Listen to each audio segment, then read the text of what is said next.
There once was a young minister who was just beginning his first ministry, and he had been assigned to a church way up in the North Ranch country in Montana, God's country, some of my favorite land. It was to be his first Sunday in the pulpit. Well, a blizzard hit the night before, and it continued to rage Sunday morning. The young man made it to church, and as the time of the service neared, he made his way on up here to the lectern, and then he stood there looking out at his congregation, a crowd of one congregant, a tough old rancher in the middle of the front row. The young man said, "You, sir, seem to be the only person here today. I don't really know what to do." And the old rancher answered, "Well, if I only had one cow in the corral, I sure would feed it." So the young man lit into his message. He talked for 10 minutes, he talked for 20 minutes, and then 30 minutes, and then 50 minutes. He was still going strong at the hour mark. Finally, he brought the message to a fiery close. And feeling rather proud of his effort, he leaned forward over the lectern and said, "How'd I do?" Well, the old rancher replied, "Well, if I went down to my corral and saw there was only one cow, I sure would feed her, but I'd be darned if I gave her the whole barn full of hay." In that comment, his advice: tend whatever shows up in life, hold a moderate place, and move with measured steps. In the first scene of Henry VIII, Shakespeare writes, "To climb steep hills, slow pace at first." We've all heard of the flight or fight response. And when this happens, hormones are released into our body. Our body is working to keep us safe. When we add freeze, then that is a broader collection of responses for the natural body reactions to stressful experiences. These stress responses help our body be ready for action. And we all would agree that a certain amount of stress really can be helpful to deal with whatever comes up. I've admitted to you folks before that at times in life, I've almost been frozen in inaction. So I decided in doing some of my reading this week that freeze must be my go-to reaction. At the beginning of a long school vacation, there I am in action, and I've asked myself, is it because I'm mildly depressed, or maybe I've been working so hard, or I'm just tired? Take warning, Angie. And other times, when I'm facing something that I just don't want to do, procrastination becomes my middle name. Nevertheless, action is called for. Taking a small step is required. Taking a step asks us that we apply what we believe to situations in the here and now, right here, with our current understanding and our current skills. We don't have to run off to the far country and then meet a wonderful life experience or sell everything we have and move to Unity Village. We enrich our lives right here by stepping forward with a positive attitude. We recognize that action step is with us daily. It's not just a Sunday thing. Sorry, we're not off the hook. It's with us when we are living the mountaintop experience, but more importantly, it's with us daily on the dusty roads of application. In daily life, in small ways, we do take action. We want to do something. We want to get into our living and be as authentic as we can as we live our understanding of our spirituality this moment in time. We are reminded Knowledge of these spiritual principles is not enough. We must live them. I was reading an article yesterday in Swimmer's World, an online magazine, and the piece that my eyes fell on started with the University of Virginia senior Paige Madden, and the year was 2021, and she was questioning how realistic it would be for her to aim for the one spot left on the swim team in the 400 freestyle swim behind Katie Ledecky. Katie of the 7 gold Olympic medals fame. How realistic could she follow her? Well, Ken Ono, a professor of mathematics there at the university, saw things different than Paige. He thought she could do it, that she could handle it. He thought she could actually improve her swim time by 6 whole seconds. And at her level of performance, 6 seconds could mean the difference between first place and second place, or second place and third place. Professor Ono had seen her swim. He had done some analyzation, and she agreed to looking further. So he attached sensors to her back, he hooked up underwater cameras, and they analyzed her strokes and her movement. Ono identified small, creative, corrective changes that she could make to make her movement through the water more efficient. They weren't big changes at all. Paige Madden found out that if she simply increased the strength of her left side of her body, it would match the strength of her right side. That makes sense to us because her movement would be similar on both sides. It would be even.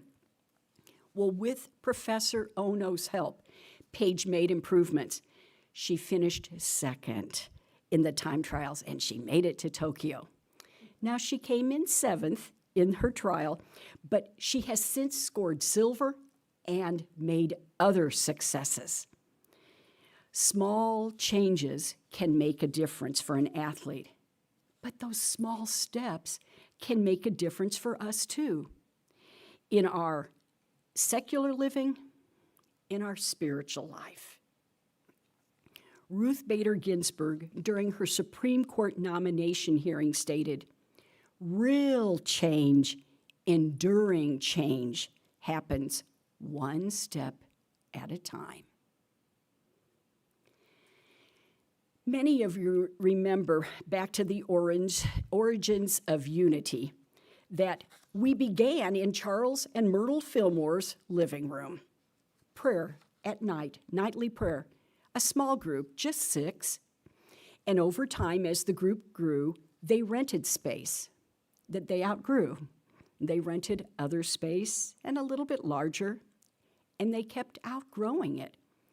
What the Fillmores wanted was a space that allowed them to house all their activities. Well, one day, a board member took a penny out of his pocket, and jokingly he said, "This is the beginning of the building fund." Charles took that penny, and in all seriousness, he blessed it and he gave thanks. Well, in 1903, that penny grew to a 25-cent building fund. In 1905, it grew to $601. In 1910, construction was begun on 917 Tracy Street, and some of you folks recognize that as a still surviving, ongoing Unity Church. And it was in 1919 that the first 58-acre parcel of land was purchased outside of Lee Summit, Missouri, that would grow into Unity Village. A step at a time, a step at a time, a step at a time. Dan Millman, in No Ordinary Moments, points out, sometimes emotion, logic, and reason get in the way of our next step.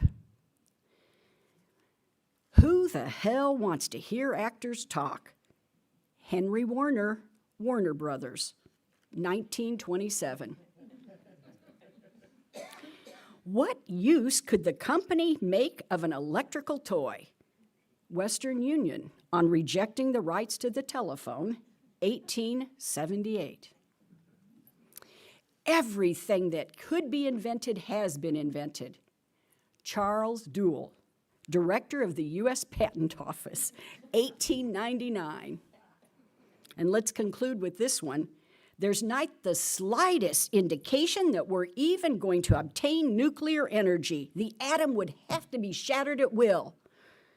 Albert Einstein, 1932.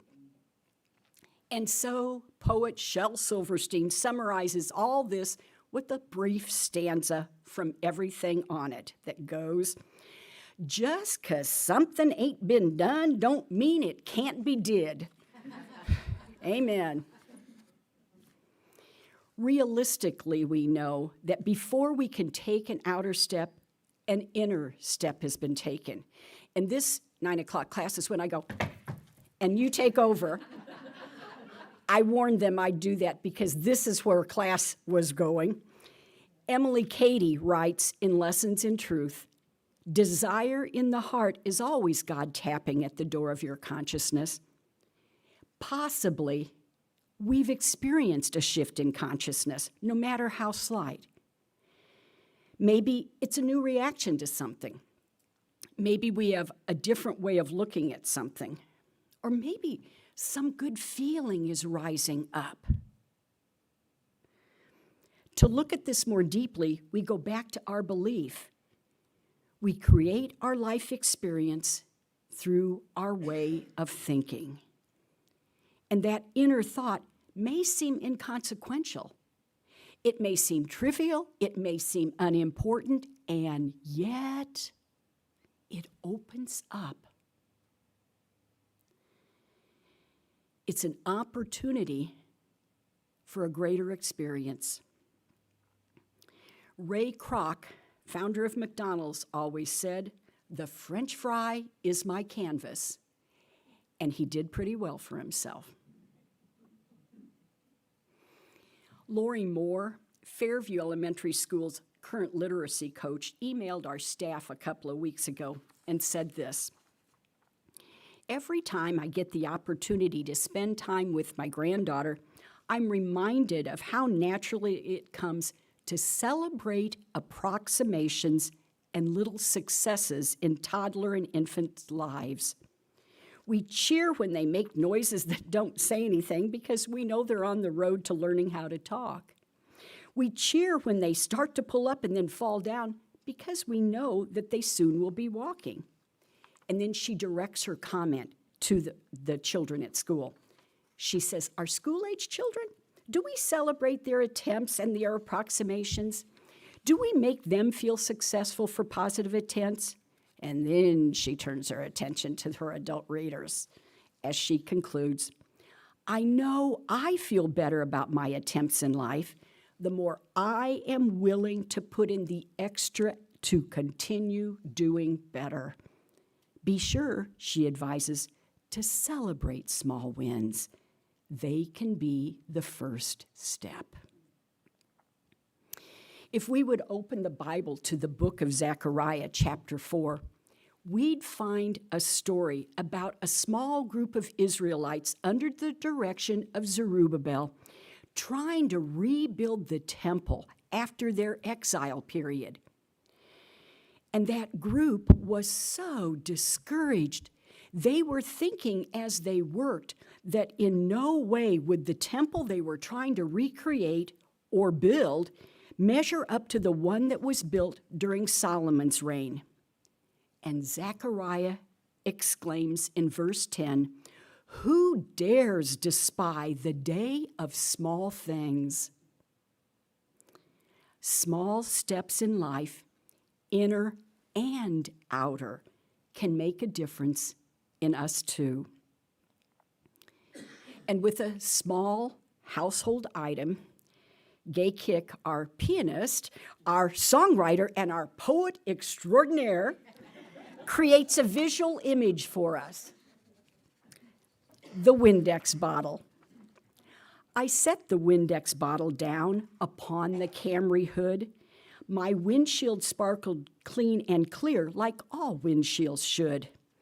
But then I heard the tip-tap sound and turned my head to see the Windex walking on the car, determined to be free. With tiny steps it hurried on, strong-willed and resolute. I watched with curiosity as it chose its route. Where was it going? Could it not see the downward slope ahead? I was sure that it would fall, yet onward still it tread.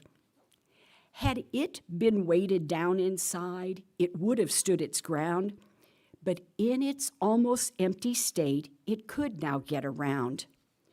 When you are at your lowest point, that is when you'll find new inventive ways to live if you just use your mind. That Windex bottle ne'er before had ever needed shoes. So set your mind on what you want. What have you got to lose?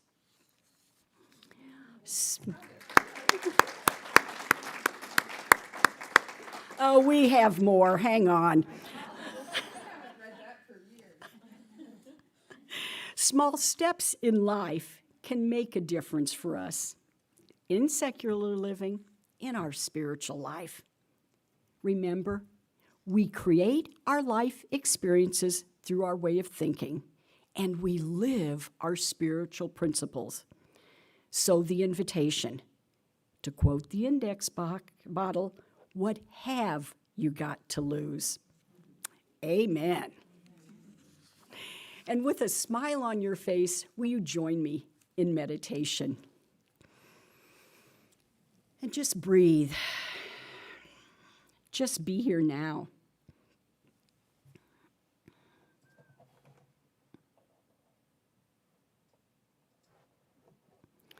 And let's know that the wisdom of Spirit opens our heart. The wisdom of Spirit opens our heart.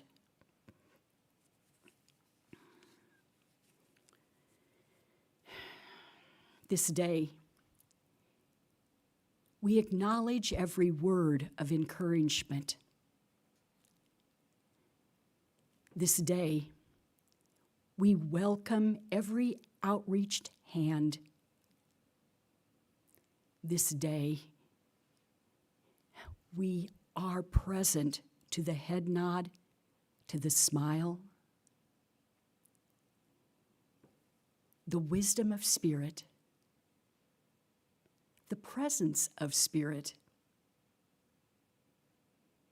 the essence of our being.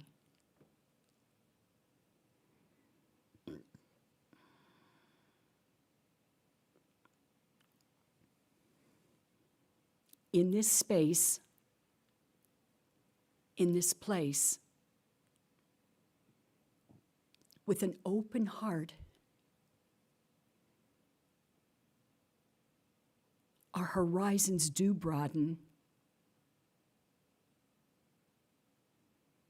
The vistas become clear. And we take the step into our potential.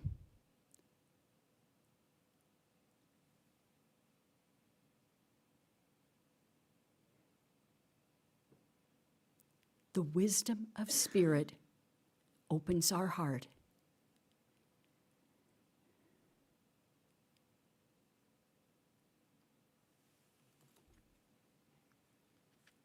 We listen.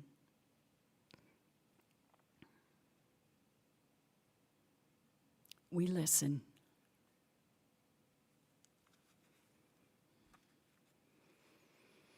We listen.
The wisdom of Spirit opens my heart, and I listen. I listen to that still, small voice, a constant reminder that I am a beloved child of a living God. That inner spirit, which my essence.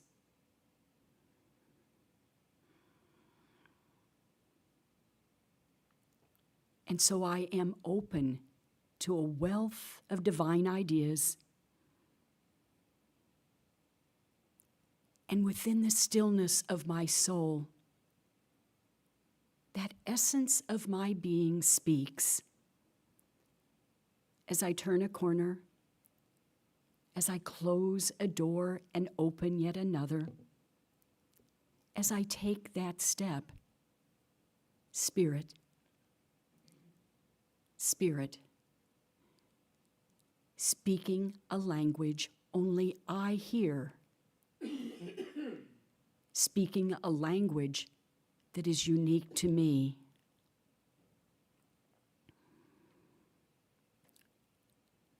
The wisdom of Spirit opens my heart.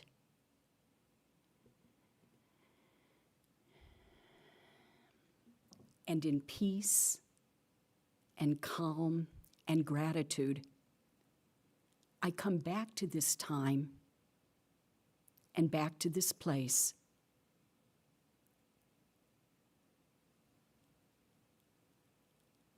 Loving Spirit, I am grateful. Amen, amen, and amen.